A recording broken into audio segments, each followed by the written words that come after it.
Welcome back to the Play-by-Play, a sports media talk show from Awful Announcing, where, like Jerry Jones, if you don't think we can operate outside our comfort zones, you are so wrong. On today's show, the end of gambling companies bankrolling your favorite sports content and our Super Bowl storyline draft. I'm Brendan Clayton, a staff writer at Awful Announcing. That is Ben Axelrod. He is a senior editor at Awful Announcing. Ben, have you found a way to be excited about your alma mater winning the national championship in the last week since we spoke? I got the hat right here. I'm all okay, in. Great. I'm a proud Buckeye again. I've decided I paid my penance to Ryan Day by way of a donation to his charity. And look, that I referenced last week the signs that said, you said we couldn't do it, or we told you so. And it was the Ohio State football team saying, we told you so. That was to everybody. Nobody in this fan base believed in this team, with very few exception. And so I am just one of many. And so I am bought in. I am a proud Buckeye and a proud national champion. Okay, so it's the I know you are, but what am I defense to just say none of you believed. I didn't, right. But neither did you. Okay, yeah. I got it. It makes sense. Yeah, I need to get my celebrate it. Who can? Exactly. And on your time only, right? Like once you were ready, now it can be joy. Before that, not so much. Yeah, I need to get a Big Ten champion, Arizona State, something. Big 12. I just missed out. Yeah, what am I saying? Big 12. Because I am I don't know. I was not believing until they finally did it. And then I was so swept up in the fact that, okay, this whole playoff thing's happening.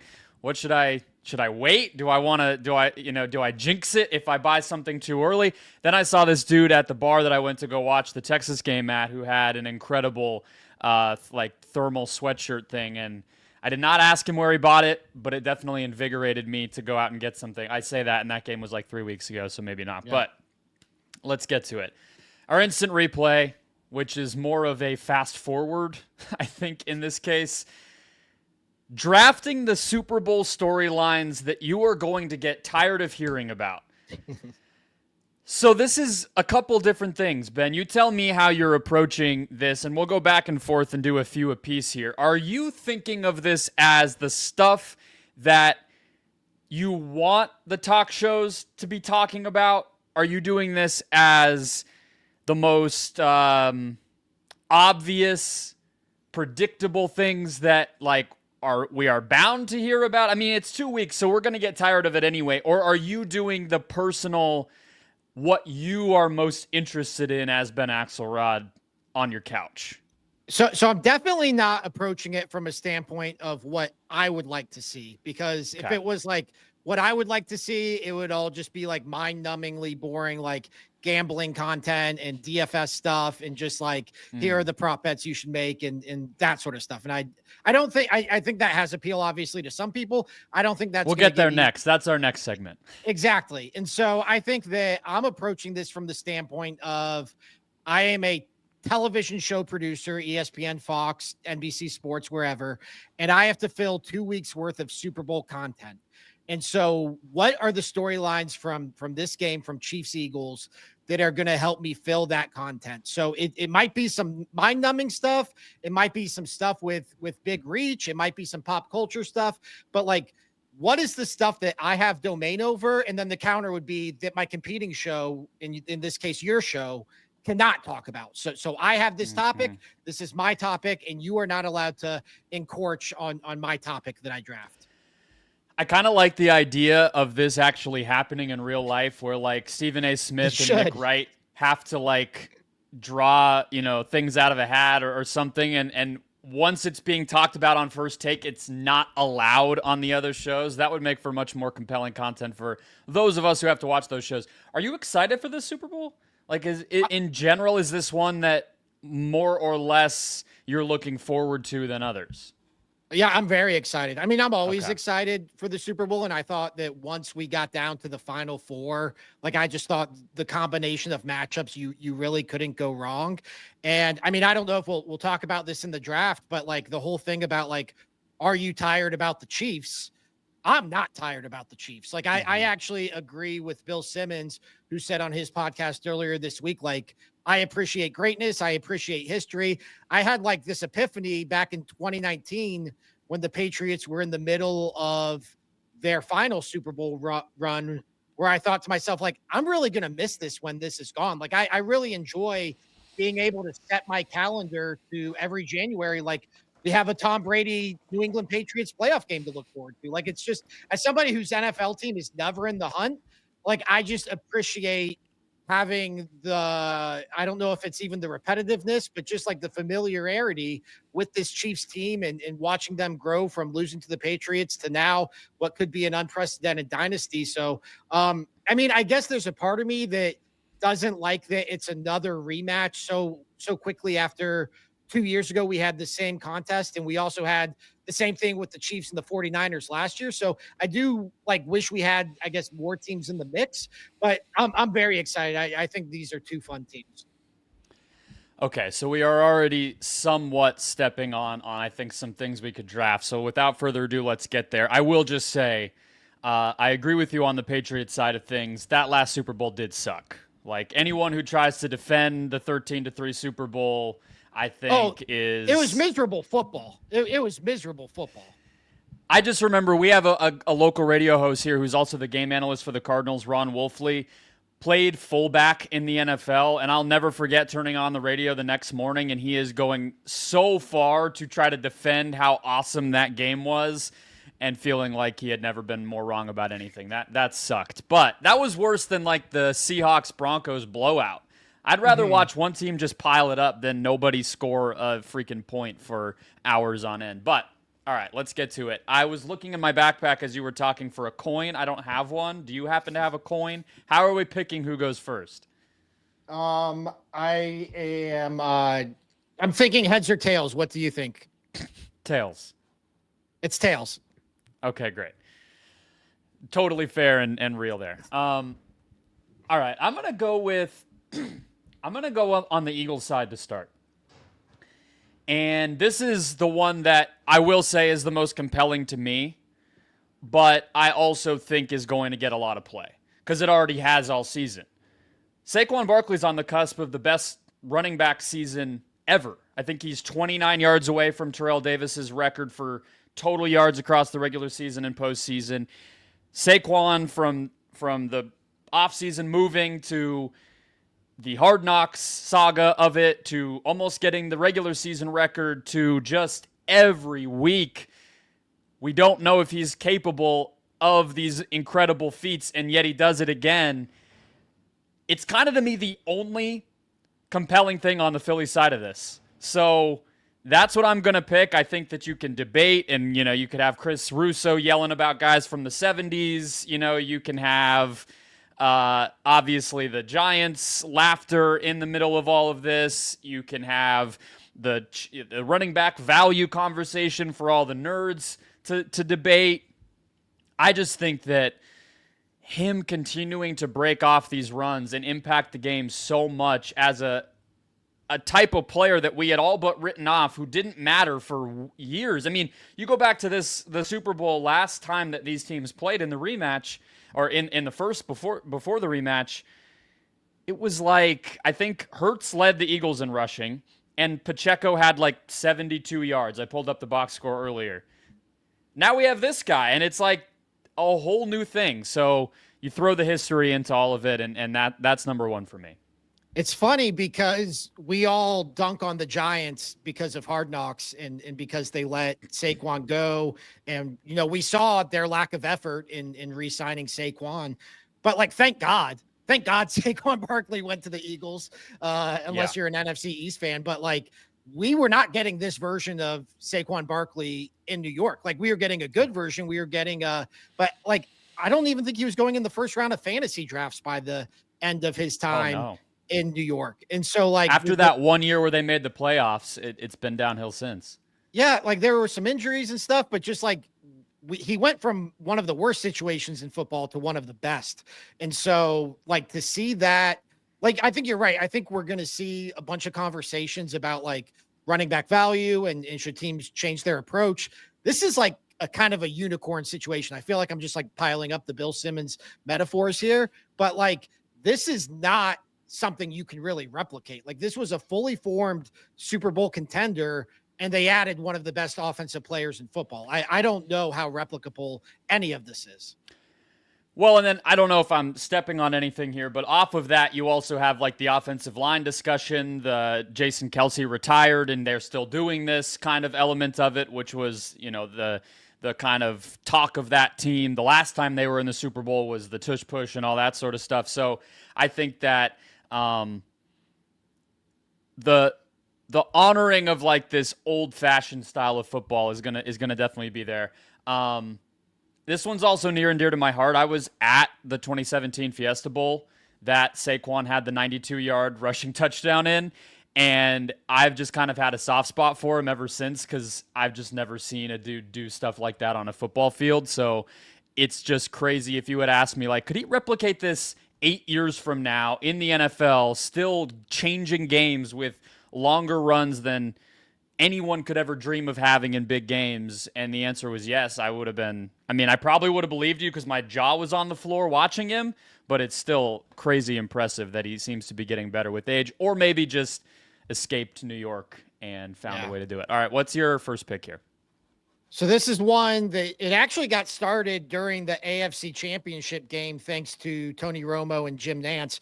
But I'm going to go with is Patrick Mahomes the GOAT conversation, because I think that is something that's really in play here. I think that, obviously, even if the Chiefs win, he'll have 4 Super Bowls.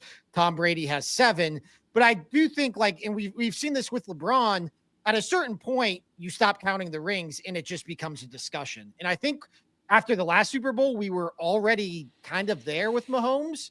And now if you factor in a three-peat, which is something he can say he did that Tom Brady never did and that nobody's ever done, then I think this becomes like a real discussion. Then you factor in that Tom Brady's going to be on the call of the game. I just think it's a cool aspect of this. And, as long as the Chiefs win, which they might not do, I think this is, it's a 1.5 point spread. So really a coin flip type of game. But if the Chiefs win, which would be my post-game programming, this is going to be the dominant conversation. And I expect it to be one of the big topics of conversation heading into the game.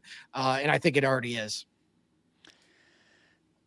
What interests me about that is the fact that Brady is calling this game, right? That I think is the other part of it. I don't know if he is going to appear anywhere. It's sort of been random when he decides to go on the herd or do some one-off thing on the Let's Go podcast that he used to host. He pops up there from time to time and obviously has done some other things. I don't know if we'll hear it outside of the 4 hours he's on TV calling the game, but that'll be plenty for me, because that's, again, not to always make Tom Brady the main character of our podcast, but that's why you hire him, for this exact type of situation. I thought his Hurts commentary in the NFC Championship game was amazing. I learned actually a lot watching that, which is the first time I guess I would say that about quarterback play, particularly from Brady.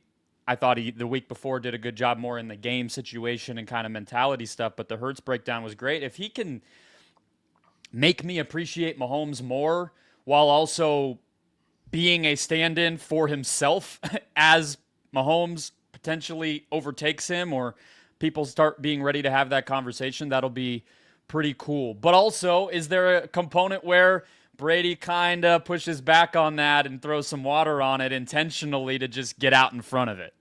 Yeah. And I mean, I don't think you're ever going to see Tom Brady get in the booth and say, I bequeath GOAT status to Patrick Mahomes. He is the new GOAT.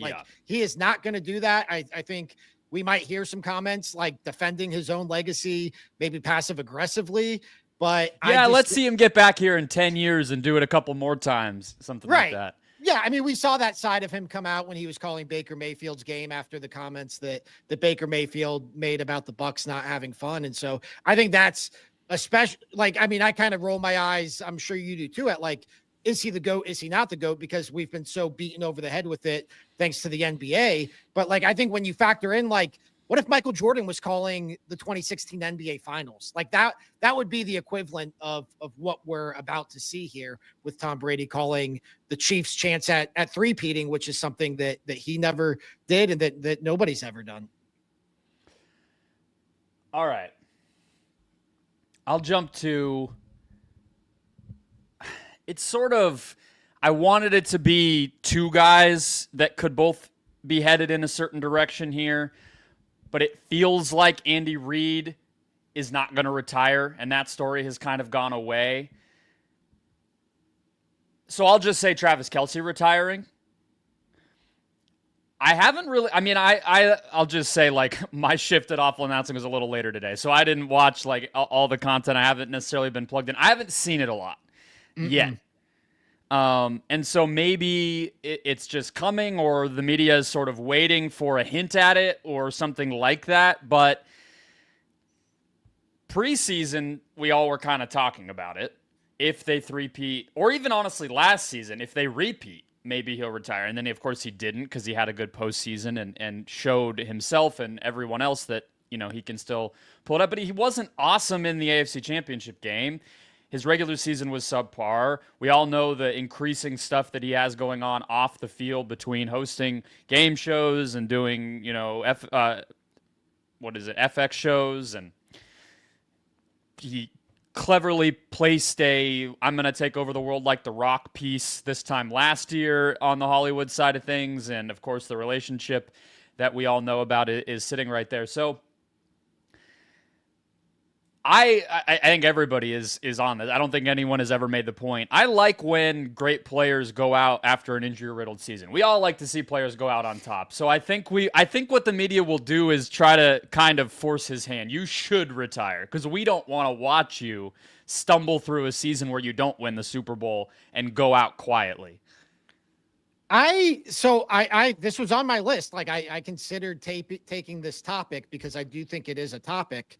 But and heading into this season, I would have said, like, yeah, this very well could be Travis Kelce's last season. And it could be, but it almost feels like Andy Reid in a way where as long as I have Patrick Mahomes, like, what do I have to worry about? Like, I can coast throughout the regular season. I think we've already seen he doesn't care about stats. He doesn't care about, you know, his game average could be like 35 yards a game next season. Like, I think he's kind of in this place where he's figured out how to coast during the regular season, and then he can turn it on during the postseason, or at the very least, just be a reliable tight end. I mean, he didn't have a great AFC title game. He had 2 catches for 19 yards. The divisional round, he had 7 catches for 117 yards and a touchdown. Like he can still be a key factor in this offense. And so if you're him and you've already kind of figured out a way how you can manufacture production, but also still keep all your outside interests open and going throughout the offseason. I don't know. He's kind of sitting pretty here. So I guess I expected this storyline to be louder already. And to your original point, like, there hasn't really been much buzz about it. No, there hasn't. And you're right. I mean, Rob Gronkowski unretired to go do exactly what you're describing, which is slow play the regular season and just go win another Super Bowl and make another run or two at it. So that could easily be where Kelce is. I mean, how old is he exactly? He is 35. Yes. Yeah. And he will be 36 next season, October birthday there. So yeah, it's not like he's at the very, very end, but it also is football. Okay. What's your other one here? I'm going to take Jason Kelce, just everything Jason Kelce related. So if he pops up on any studio shows, that's going to be my studio show. I got to be the one to ask him, are you rooting for your former team, or are you rooting for your brother? I guess is his late night show still, like, what happened to the late night show? Is that still going on, right? You haven't been tuning in? I literally have not. You're not planted for it every 1 a.m. on Friday nights? I'm like not trying to be funny or mean. I have not seen a single clip since we talked about the very first episode. Like, it's whatever they're doing with this show is not mainstream. Yeah, you're right. And it is still going, but it is not broken through. So, but you get it, I guess. I guess you just get that show on, like, right after your studio show. They just air that or something. I don't know how our rules work here, but there you go. Yeah. I thought I saw a report that, like, they're happy with it and they want to keep it going. So Burke Magnus at ESPN said that they expect it to continue beyond the Super Bowl. The trial run was basically like just during the playoffs. It's supposed to end after, or like the weekend of the Super Bowl, but I guess it's going to keep going. My question is, what the hell are they going to talk about when there's not football going on? I mean, the draft for 2 months like everybody else, I guess. I don't know. How much he loves Philadelphia, I think. That would be one of the key storylines. I debated trying to sneak in Shane Gillis in this one, but that didn't seem fair. But we're going to get so much Jason Kelsey and Shane Gillis content these next 2 weeks. Like, they are going to be everywhere. We already saw it with Shane Gillis going into the Notre Dame national title game. Like Shane Gillis was canceled, and now he's like one of the 10 most famous people in the world. I can't recall any fame rise like this. I just had to fit that in there. Barely got canceled. Does that one really count? I mean, he kind of said sorry, deleted the tweet. I think Lorne Michaels has said it's the biggest regret he has on all of his history running SNL is that he got bullied into that one. He said some screwed up stuff. He said sorry, but I don't think that one burned as deep as others. I mean, these comedians who have glommed onto sports in a real authentic way, not just a they hired me to show up kind of way, they are I think that they should be riding that pretty hard. I mean, we all talk about how sports is like the one thing that's still like really relevant 24/7, 365 to people. If I'm Shane Gillis and somebody says you want to come talk about the Eagles, I'm just saying yes. Yeah. I don't, it's not oversaturated to me. Like, every time he's on McAfee or one of these on game day, especially, like I tune in. So the McAfee appearance the day of the college football national championship in the morning was pretty rough. He was just openly extremely hungover and had very little to say, which, who among us cannot relate, but also not the best content I've ever seen. And then he went and addressed the Notre Dame team. He gave them a pregame speech. He revealed that. Probably had a nap and a couple coffees and then headed over there. Yeah. Or you just go full Shane Gillis and just like embrace all of it. So who knows? Okay. So I'll give you Shane Gillis. That's fine. Sweet. I mean, so one direction we could go here is like the opposite of the Mahomes GOAT thing, which would be the fatigue. But I think that conversation is just gone now because they're in the Super Bowl. Like, how do you, I don't know. I guess to me, it feels, I think it's going to be more of a coronation than because this was the whole story all season, right? These squeak out games and everything else. Were they just as good or not? And then now they've kind of proven it. And now the achievement of the three-peat, I feel like, is there. Anyway, I'm explaining my pick that I'm not going to make. Just to establish it. I'm going to go with Taylor Swift. Why not? Mm-hmm. It's going to be there. I don't think it'll be as prominent as last year because we already have seen it fade a little bit. It would have been our first pick last year. It would have been our first pick. It was such a thing last year that during the press conference for the broadcast team, it was like a main topic of conversation for Tony Romo to have to and every week when an announcer would appear anywhere, how much are you going to talk about it? Is the camera going to show her? Blah, blah, blah. And that's still there, but I think we all just sort of know it now. But I don't follow this stuff as intensely as obviously her legion of fans, but there is apparently something related to the release of a cardigan and the disappearance of some albums on her Spotify page, Ben, that leads people to believe that another re-release of her new recordings of an old album is coming soon. So okay. I think if that starts to get into the mix and this is leveraged into some, commercialism, let's call it, it'll be there even more. But she'll be at the game, they'll show her, they'll talk about her, and it's gonna be part of it. It really hasn't done that yet, though. Like, it hasn't gone into commercialism, and I'm somebody who was like initially very skeptical, like, is this a real relationship? I was kind of on that Elle Duncan train of like, hey, this feels very Hollywood, this feels very manufactured. But like, here we are, more than a year later, and this season it's just felt like a girlfriend watching her boyfriend play football. Like, obviously she's one of the 5 most famous people in the United States, but like, it has, like, we've probably written about her less than 10 times. And this time last year, we were writing about her 10 times a week. And so it's one of those things. It's just like, it's part of the deal now, right? Like, it's like, when you cover Suns games, have you ever done the tunnel walk? Like photographing guys coming in? I've never done it, but I see them, of course. Yeah. I've done it, like covering like especially when I was covering the Browns and Odell Beckham Jr., that was always a big deal. Like, what's Odell wearing when he comes in? And like, obviously, when LeBron comes back to Cleveland, that's always a big deal. It's really awkward. It's really uncomfortable. And it's like so not worth the payoff because everybody just tweets out the same picture.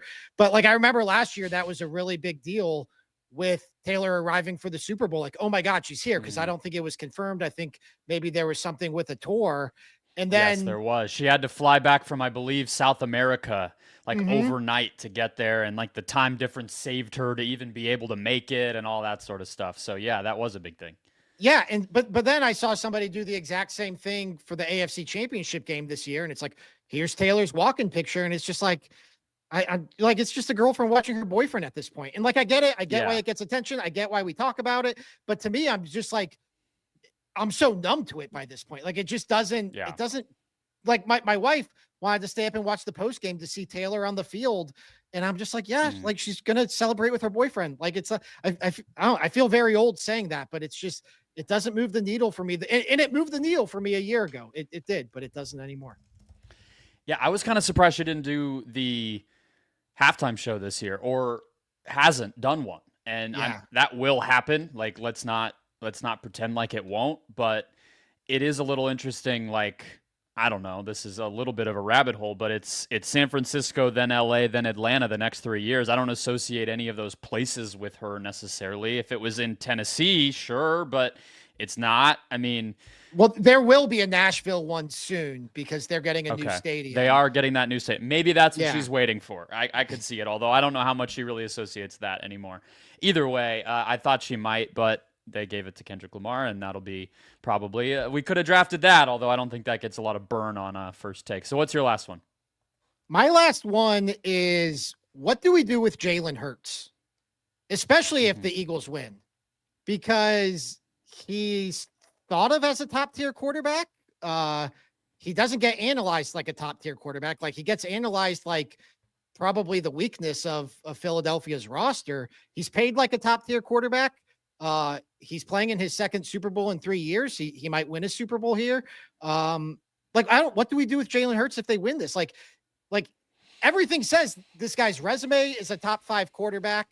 And yet, like, if you and I were to draft quarterbacks, I don't even know if he goes in the top 8 at this point, or the top 10 even. Like, it's definitely not the top 5. So I just can't remember like a player like Jalen Hurts where he has all these accomplishments. He has endorsement deals, like very popular player, but like, I don't feel like he gets respected, maybe fairly, from like the football community because he's not like a pure passer. Like he's not, he has flaws in his game, dating back to Alabama. I think if I'm spinning a segment out from a pregame leading up, it's like, does Jalen Hurts need to win this to like validate the Eagles' plan, right? Because like the whole thing kind of revolves around like, we're going to be so good at drafting, recruiting, developing talent, and the GM, if football GMs were bigger names, we could have drafted Howie Roseman. I mean, like the nerds will be breaking his stuff down for the next 2 weeks. And if he loses, then it's like, even the Eagles can't pay a quarterback that much money and win the Super Bowl, right? And like, I think that'll kind of start to be even the not record-breaking contracts, the kind of compromise deals for top quarterbacks, is even that too much to pay if a guy's not an elite passer at that position. I also think the Jalen Hurts conversation is affected by his college story a lot. I think that kind of, to me, explains why people maybe are on his side. And he's like nice and seems like a good dude and has never had a problem. But you lose 2, especially if he looks as limited as he has. I agree. That's going to definitely be the conversation. Real quick, you referenced this earlier, but I just wanted to circle back on it. I thought that Tom Brady did a really great job in the NFC title game. And I thought that his analysis of Jalen Hurts, like you said, was one of the biggest things I could point to. Like I was writing a story like Tom Brady's hitting his stride heading into the Super Bowl, because I think we agree he's done a nice job these past 2 playoff games. And like the thing I decided to pull out to provide an example of what he's doing well was his analysis of Jalen Hurts, because it wasn't what we saw on Thanksgiving where he's just slamming the guy for not being Tom Brady, which he was doing with Cooper Rush and Drew Lock. He's like pointing out like, hey, this is when he needs to let it go. This is what happens when you hold on to it too long. These are the things I'd like to see. And I know people were like pulling out, well, he said hold on to it here, but then he said you got to throw it early there. It's like, yeah, they're different plays. Like that's what happens. Yeah. But I thought like you could tell maybe there was more disdain like bubbling up under him. Like, oh my God, I can't believe he missed this throw. But he managed to present it in a restrained way where I could feel that, but it also like, it wasn't him slamming Jalen Hurts during the NFC title game to a point where it was distracting. I think the best guys on color commentary, like they do the homework enough to establish a through line early that they know will matter. And then when it does, it's not like an I told you so, but it's like the viewer is already looking for it. And I think that's kind of what he did with Hurts's just style, his approach as a quarterback, to where I found myself being like, I know Tom's about to call that out because he already said it and now it happened. And you know, so I think I agree. He was good. I thought, you know, he had some of like the little flubs along the way that happened, but yeah, I think you could make a case he was better than Romo this weekend. People were high on Romo, though. I don't know. It was I think I'm more of a Brady guy than a Romo guy. I find Romo a little distracting. And I'm not a Romo hater, but I liked the Romo self-awareness of giving us a big Jim in the intro. Like that, you got to just give it up to him. Yeah. I mean, he knows now. And then they did their fist bump, and it was just like, come on, we're in on the joke. And Brady was lacking in the self-awareness when he said something about the officials being too involved in the game, because no quarterback in NFL history has benefited more from the officials than Tom Brady. Like you could have made a little joke there. Like, yeah, I know, funny for me to say, but like that's the next level for Tom Brady. I saw that in your article, and that's definitely true. All right, let's get into it. Many deals as the calendar has flipped over to 2025 in the world of sports betting sponsored content. And this was all the rage, you know, during and coming out of the pandemic, as more and more people just watched digital content and sports betting became legal kind of all at the same time. We had big talent stars like Colin Cowherd and Dan Le Batard, Bill Simmons a little before that, obviously not super in this world, but did strike a deal with FanDuel around this same time, coming and forming companies that needed funding. And where they found it oftentimes was these companies. There's a lot more that we can get into of the history of that, but fast forward to now, Ben, and we're seeing a lot of those, I guess, financiers basically start to kind of rethink like their strategy going forward, where there's less states legalizing this stuff. That is kind of slowed down. We are through the initial marketing arms race, I think, of most people are only going to use one or two of these. They've probably made their choice if they live in a state where betting is legal. They've heard about all the options, and they probably already have their habit of using one app over others. And these companies are basically saying, I think the content billboards that we basically were paying tens of millions of dollars for to just be these things that told people we existed don't have as much value to us. So we saw Fanatics, which is just a new entrant into the betting side of things, part ways with the pivot less than a year into what was reported as a multi-year deal. DraftKings Network cut a couple of in-house shows, including the Golix morning show. Dan Le Batard keeps talking about free agency from his DraftKings deal, and they've lost some people in some shows over time. And I thought this one was an interesting kind of tangential example. Nightcap, the huge show that Shannon Sharp launched in late 2023, has a huge presenting sponsorship deal. I mean, it hasn't been reported how much it is, but I'm assuming that they integrated into their logo and the light up stuff that they put behind them and all over all their social media content. That tells me it's a pretty big deal with not DraftKings or FanDuel or anything else, but Boost Mobile, the most traditional type of like advertiser you could imagine. So before we get into maybe the more minutia of this, what did you think of all these moves kind of rapid fire over the course of the month, basically? It feels like a bubble, and it feels like the bubble is bursting. And so I think that, as these gambling companies, specifically I'd say DraftKings and FanDuel, because they're the ones that have built out media networks.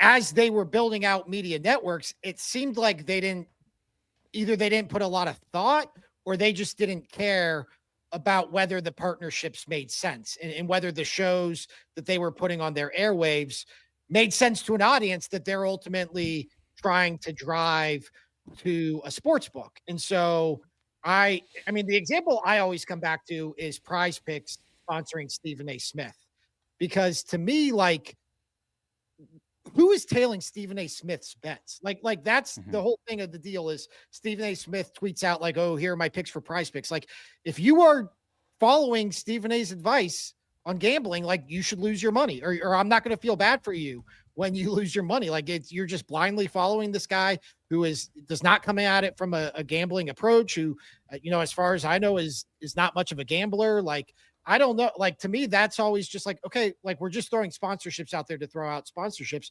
I think, I think you look at this list, they're definitely, like, Bill Simmons makes sense for a sports book. He makes sense for FanDuel to say, hey, we want you to use FanDuel odds. We want to be the sponsor of your podcast and all that.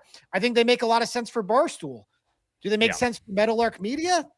Probably not, or at least not as much as those. And so I think what we're starting to see is the sports books go from building out their networks to, okay, like, what's the content and who are the talent that actually makes sense for us as we try to drive customers to our sports books. Wasn't this so predictable, though, that, like, you point out some of these examples and it's like, I could have told you the minute I saw that DraftKings signed the Dan Le Batard show that it was a puzzling fit, to say the least. So it's just, I understand flooding the market with commercials everywhere, and, even like, let's get all the celebrity endorsements that they've gotten, Jamie Foxx and Kevin Hart, and I don't even remember everybody that's done these things at this point. I think actually the Mannings just started one with FanDuel. Like, that all okay. Like, it's just a commercial. Everybody makes commercials. I understand these companies had a lot of investment money and, IPO money to throw around, and they went with it. But, like, these content partnerships, no one would have ever expected a lot of these to make money for these companies. So why did they happen? I mean, yeah, some of these were strange fits. I would put the Dan Le Batard show in that category of something that was an odd fit. And I think just at the start of the sponsorship, or you're thinking like, okay, like, this is a sports book. Like, if this partnership is going to continue, and we don't know anything, Dan could be continuing with DraftKings, right? Like, we don't. They're not gone or anything. No, but I mean, it also, if we saw a report tomorrow that they were leaving, that wouldn't come as a surprise at this point either. I don't think so. But like, yeah, it's like, okay, like, you got the check, you got the bag, and you got the platform, but now, like, how does this make sense? How are you going to spin it forward? And I think I don't think this is revisionist history for anybody involved. I think, you could even see throughout the course of its history, the Le Batard show trying to force in some more gambling related segments, or weekly bits where they do parlays and stuff like that. But yeah, I mean, I just think, like, at your core, either you're a show or a company that leans into gambling like Bill Simmons and Barstool does, or you're a sports show, which is fine. I mean, Dan Le Batard show's my favorite show. So, but I mean, the DraftKings partnership to me has never really made sense. I guess, to, like, play devil's advocate a little bit, if you are a company, even one that was maybe more established, where DraftKings and FanDuel had the head start because they were basically doing gambling but calling it daily fantasy before gambling was legal anywhere, and we had an awareness of those places first. Even if you're those, there is something to be said for, we need to even tell people in their state that they can bet now. right? Like there was, it's maybe less on the front end. Maybe it was less so marketing in the standpoint of like, we expect that you're going to go right to the app and deposit money and make a bet, and more so just like, we want you to associate us with the fact that you can do this hobby. We're going to be the place you think of. And the best place to go do that is things that people already associate with sports and already have a habit around related to sports, which is their content. And so maybe I can understand that, but the other part of this whole thing, go ahead. You could do that with commercials though, right? Like you could just do that with ads as opposed to building out a network where you're the home of this talent. Like that to me is like, okay, now what are we doing here? But like, couldn't you say the same thing about like Dude Wipes or something? Like they could just put commercials on TV. Instead, they have them sitting in front of Pat McAfee and busting with the boys on a table. So I guess, like. But they aren't building the Dude Wipes network and putting Pat McAfee on the Dude Wipes network. And so the investment level and infrastructure is substantially different. And so I think, to play devil's advocate on my end, like, what if DraftKings is thinking, hey, like, we don't know where this thing ends. Maybe it's not just sports books for us. Maybe we want to have a media arm too. I actually think with Fanatics, because Fanatics is not rooted in gambling at its core, even though it's heading that way, like Fanatics actually makes sense for like, hey, if Fanatics has a media content network, that kind of makes sense. But like, I think Fanatics at this point calls itself a global digital sports platform. Yeah. So they want to be everything, and people keep throwing money at them because their founder is well liked. Yeah. It's they actually have the sports books. They have the best rewards because they just give you fan cash, like money back. And so like if you buy sports gear, like I just have like 250. Oh, you can use it on hats and shirts and jerseys and whatever. Huh. I mean, I don't want to say like how much fan cash I've saved up over the last 2 years because it would be embarrassing. But like couple bucks. I don't buy jerseys. So we'll leave it at that. But yeah, so like if DraftKings thought like, hey, like maybe we will just become bigger than gambling, then it might make sense. But it seems like if that was the case, and I don't even know if it was, I'm just making a silly argument. But like it seems like we've reached the point where they're like, okay, no, like we're a sports book. Well, I think one thing we can say is that the sponsorship and licensing, sponsorship deals, let's say, are better business probably than the network creation. Like that was just made no sense at all to me. Like the idea that I'm going to go on my Sling TV and become an obsessive viewer of the DraftKings network when the content is already free elsewhere. I don't even know how much they were really banking on that, but obviously they spent some money to build that stuff out. I mean, they acquired, I don't know how to say it, Visson, the Vegas-based, VSIN, the Musburger associated network, and they wanted to kind of do that type of thing.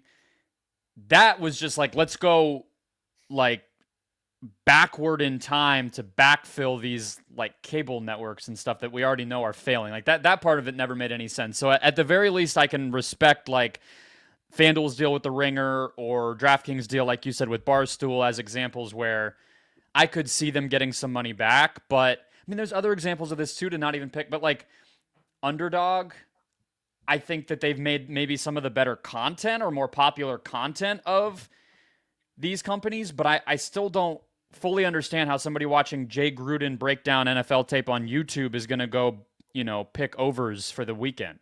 It's just weird. Yeah. It's funny. You mentioned DraftKings and I think it's VSIN. That's what I call it. I watched Le Batard through the DraftKings network on my Roku TV. And for a while, the show after him was Mike Lombardi, and it was the Lombardi line. And it's just like Mike Lombardi giving his picks. I'm like, who is this for? Like, who's like, I've got to see what crazy nicknames Mike Lombardi Literally, has. this could have been an email, right? Like, right. What's who is happening? This for? So yeah, and that's the other thing. I think you're always, if to build out a full network, you're going to be stretching a little bit and you're going to get diminishing returns. And I think ultimately with DraftKings, you have a signature show in Le Batard for now that isn't necessarily gambling centric. And so Where do you go from here? Are we just going to see them lean into Barstool content? Like, I don't know. Well, on the topic of where they go from here, I think my last question for you would just be, or last thing for us to talk about is, like, there was this kind of a little bit of panic when a lot of this was coming along too, of, is all of our funding, our being like the sports content world, going to just be coming from these places? One, from an ethics standpoint, there were some people who spoke out about feeling a little uneasy about it, but also just are we putting too many of our eggs in one basket kind of thing. I will say, like, FanDuel just took over Bussin' with the Boys. Underdog just re-upped with Gil's Arena. Like, this is not the end of this era. But when you look at, the downsizing at a lot of sports networks and everything else, this was kind of the like, if you're, is it Frogger? What's the thing where you go across? Frogger. This was the next patty to jump to on the water, and now if it's about to go off the screen, where do they go from here? Like that, I do think that's going to be the question coming up. Yeah, but I mean, even with Bussin' with the Boys, though, it is it's a straight sponsorship. Like, it is, the show is going independent, and they just have this massive deal with FanDuel that's going to supplant their income that they're losing from leaving Barstool. And so I think that's probably the next step, right? Is we're going to see sponsorships as opposed to these robust media networks. And from there, like, I'm sure it's, I don't know how many years the Bussin' with the Boys contract is for, but it's like at the end of the contract, they can just move on and they don't have to worry about replacing them if it doesn't work out. Yeah. And that has kind of been the model that we've seen, right? Where it's more like ad sales and distribution assistance versus production. And you work here, like McAfee's deal with FanDuel and ESPN. Those are both more like glorified sponsorships. I mean, ESPN's not sponsoring the McAfee show, it's licensing it, but the point from McAfee's side was to get assistance with some of that stuff. Like a lot of like the Spotify deals that they've come to with Joe Rogan, for instance, is kind of that. Sirius XM with Alex Cooper. It's sort of like, you are the star, you handle the investment and the money, and we'll just basically help you with the stuff you don't know how to do. And that's probably what we'll see more of. But I do think that's only going to be available to the big fish. So I do think there's something to be said for, how do you start something in 2024, right? Like, what do you do there? So, or 2025, here we are now. It's interesting. All right. Hot mic to round us out, something that Ben and I took notice of, liked, disliked, want to shout out from the week that was in sports media. You can start us out, Ben. So I'm going to start. I've got a two-parter kind of. I've got a little plug for Awful Announcing's new daily newsletter, Monday through Friday, the A Block. You and I both contribute to it. We both have a day we're responsible for writing it. We had a weekly newsletter. Now we have a daily newsletter. So a lot of good stuff in there. We give you some of our thoughts. We kind of a little bit like this segment, like we have room to just like rant if we want to. And if we just want to pick a subject and kind of go not even long form on it, but short, medium, long form, links, have you covered on everything that's happening in the sports media world throughout the day. I love newsletters. Like, it's just cool to get something in your inbox and like, it's like, hey, here's what you need to know if you follow sports media, and it's all in your inbox. And so that's what we're trying to do with the A Block. We're about a week in now. I think it's off to a strong start, but so subscribe. You can find that on awfulannouncing.com. Links readily available there to sign up for it. But something I wrote about in my first edition of the newsletter, which came out on Tuesday morning, was what happened with Deion Sanders and the Dallas Cowboys. Like, that was the biggest story in sports media for a week. And then not only did it not happen, which I never thought it was, but like, we never even got a follow-up. Like, all we got was this initial report from Jordan Schultz at Fox, which was later confirmed by Adam Schefter at ESPN, that Jerry Jones called Deion Sanders and they had a conversation. And then there was no follow-up, like no negotiations. We don't know why the Cowboys moved in a different direction. We don't know if it was something on Deion's end. We don't know how real this was. I tend to think not very real.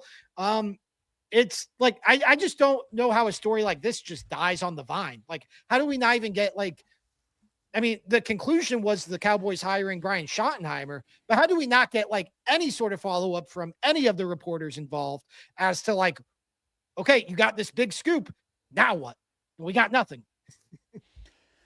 It is surprising too that people didn't just kind of like eat up the slop and force content around it. Like even the ESPN's morning shows did. Oh, they did. Okay, well, Oh yeah. I guess not as much. I felt like it was more of a 1, 2, 3 day story. I didn't see a lot of tail to it, but either way, I mean, I think the going assumption is like Jerry Jones doesn't want somebody bigger than him, right? Like that's just sort of the easy thing to say, but I also wonder if it ended quickly because Deion Sanders let Jerry know what his salary demands might be, and it went away there. Like if Deion Sanders, forget the Cowboys, forget Jerry Jones. If Deion Sanders wanted this to matter, we would still be talking about it, and he might be the coach of the Cowboys, depending on how much he was willing to compromise. So I kind of think it's probably on his end, given his very well demonstrated ability to control what all of us talk about whenever he wants to. Yeah, I would just like to know that. Like, I agree. Yeah. And I think it's somewhere We there. haven't even been talking about, like, what happened to the stuff with Shadour's not going to play in such and such place, or I'm going to go coach whatever. You know, all of that just disappeared. Yeah. Beyond the Cowboys. So, I mean, I guess Deion's going back to Colorado and, like, is going to be Colorado's head coach without his sons on the team, which is fine. I just, like, I don't know how, like, two of football's biggest entities get linked together, and then the story just like evaporates. I don't know. Diana Rossini at The Athletic, though, she was on it. She said she was on Levitard actually, and she said she thinks it's all smoke. And I think ultimately, like, it was all smoke. It does seem like they spoke on the phone once from like everything that I've heard, but maybe it ended there, and that's why. Okay. My hot mic for the week is the ESPN app and the changes that they're making there. I don't know how much you use the ESPN app or how much you followed this, Ben, but the first thing is they've been rolling out these basically in-app, they're pretty much Twitter feeds, minus the kind of fluff and retweets of a friend or some promo video or whatever other nonsense that, you know, insiders can kind of throw at us, which you'll know if you've ever had any of them on notifications on Twitter that you see a lot of stuff you don't care about. It's just the news. And so they have this for Jeff Passan, for Shams Charania, for Adam Schefter, for Pete Thamel, for I think even Heather Dinich. They invited me to sign up for hers. I was like, I didn't even know I should be, but okay, I didn't because I'm not a huge college football person and I don't want to have too many coming through. But it's cool that they are finally taking advantage of this gold mine that's basically on like every sports fan's phone. And on top of that, they've also been, if you go in and you have your favorite teams programmed, I don't know if you've seen this too, but they also now have like if it's the 10 players who could be traded at the NBA trade deadline that could most impact the title race or, you know, something like that from like Kevin Pelton, who writes over there. Now it says, like, could the Suns score an impact player at the trade deadline? But when you click into the article, it says the real title. It's just customizing what it's showing you to tell you that it's about your team, even if honestly, like, it's not. Like, it's just sort of to get your attention and get you in there. I think it's obviously a little clickbaity and everything, but like, I prefer that over them expecting me to just log on and be a generalist sports fan like it's 1988 all over again. Well, I'm glad you mentioned this because I saw the commercials for this and I thought it was a whole new product. And so I literally was searching in my phone, like, or I was clicking on some link, I think on social media that was touting this, and it just took me to my ESPN app.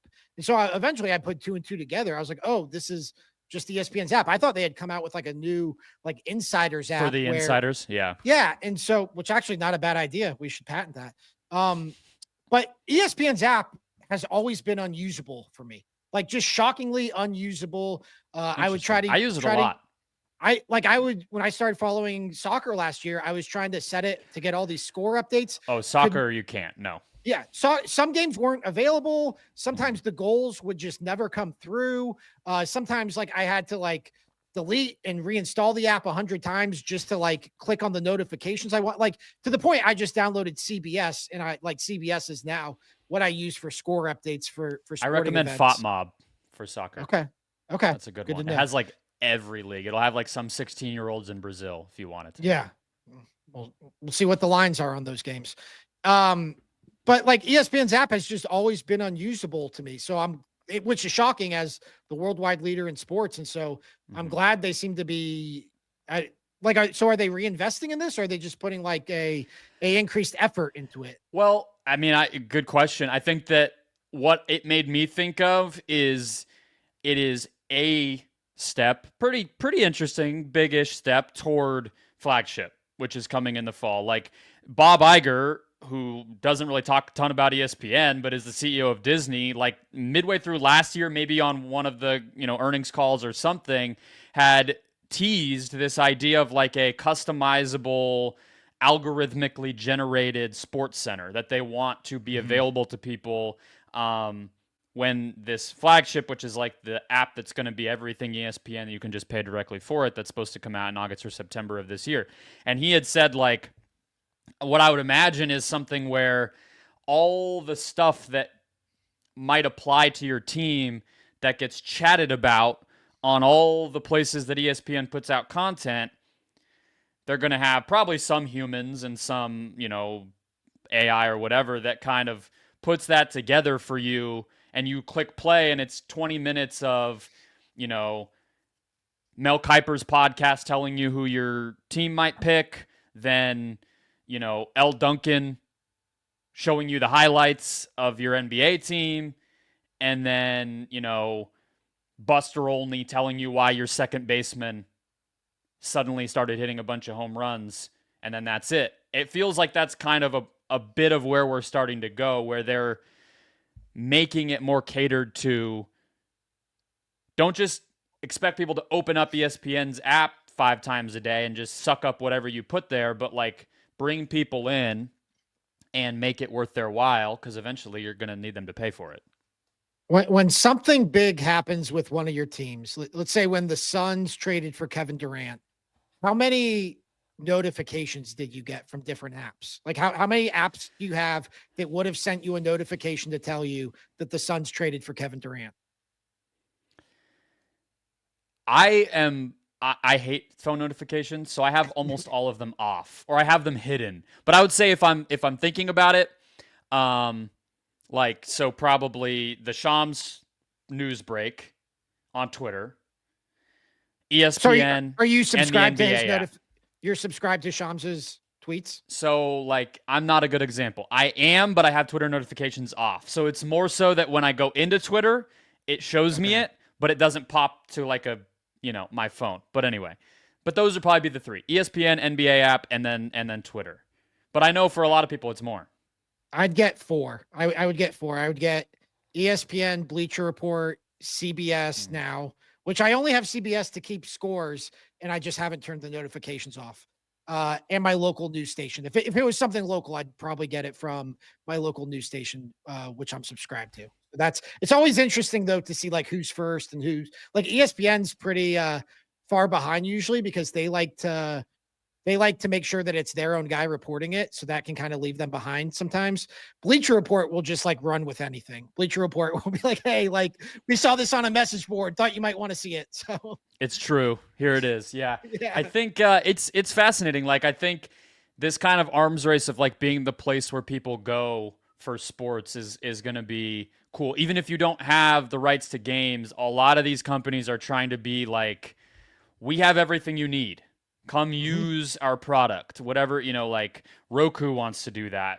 Bleacher Report wants to do that. ESPN wants to do that. Amazon wants to do that.